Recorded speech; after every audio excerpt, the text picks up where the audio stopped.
पता नहीं उस पात्र में इतना भार कहां से आ गया कि स्वयं ही नहीं उठा पा रही है। इधर उधर देखने लगी, याचना करने लगी, कोई तो आवे, कोई तो उठा दे। और तभी कोई नहीं है वहां। नंद नंदन श्याम सुंदर चलते हुए आ रहे हैं माधवी के पास।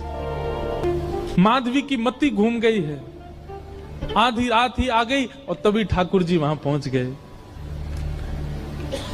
पहले तो चाल देखी तो चाल पर मोहित हुई, फिर जब वक्ष देखा तो वक्ष पर, जब हाथ देखे तो हाथ की चलन पर मोहित हो गई, और मुख देखा तो भूल गई सुध बुध। ठाकुर जी आए और आकर के मंद मुस्काए के बोले, हेरी गोपी उचाए ना पा रही, चल ले मैंने एक हाथ लगा दूं, उचाले याकू।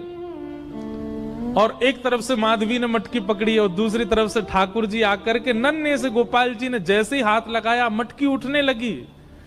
लेकिन मटकी पर नेक सहारा देते माधवी रख लेती, ऐसा नहीं।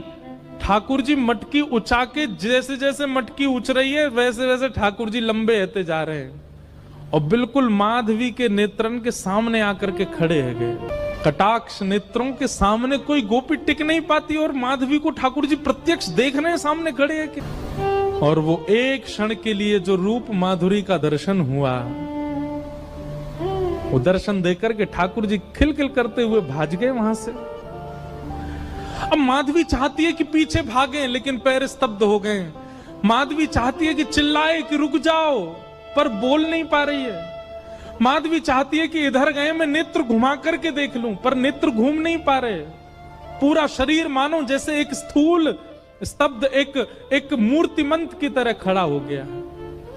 केवल नेत्रों से अश्रु गिर रहे हैं, कुछ नहीं कर पा रही, बेसुध है माधवी।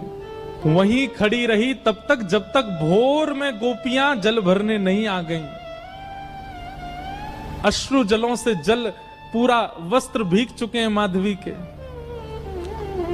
और तभी सब गोपियां आई, आकर के देख, अरे ये माधवी ये पहले ही आ गई जल भरवे।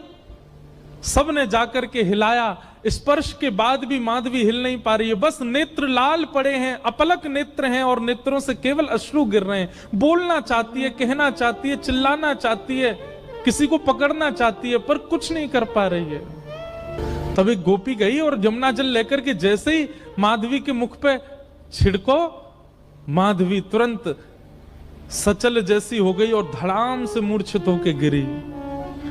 गोपियां सब उसके चरण मसलने लगी, हाथ पकड़ने लगी, सिर सहलाने लगी।